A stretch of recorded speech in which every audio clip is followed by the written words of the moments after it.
तो अभी के बड़े खबर बता दी। गुड़ियारी बलात्कार कांड में एक और आरोपी ला पुलिस गिरफ्तार करे में सफलता पाए।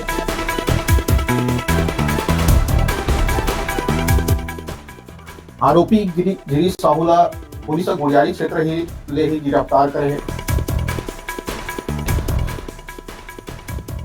आरोपी हिमांशु गुप्ता के पहले भी गिरफ्तारी हो चुके हैं।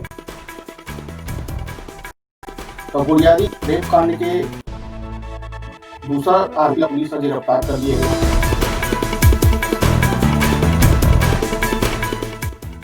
आरोपी गिरीश साहूला पुलिस गुड़ियारी क्षेत्र में गिरफ्तार करे हैं।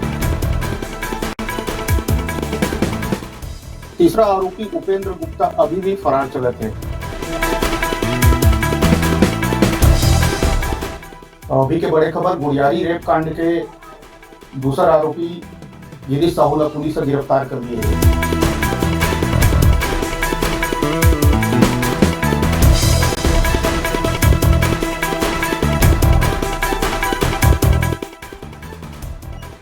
तो गुड़ियारी रेप कांड में बड़का अपडेट, दूसरा आरोपी ला पुलिस गिरफ्तार कर लिए है। आरोपी गिरीश साहू पुलिस के गिरफ्त में आ चुके हैं, जबकि उपेंद्र गुप्ता अभी भी फरार चल रहे हैं।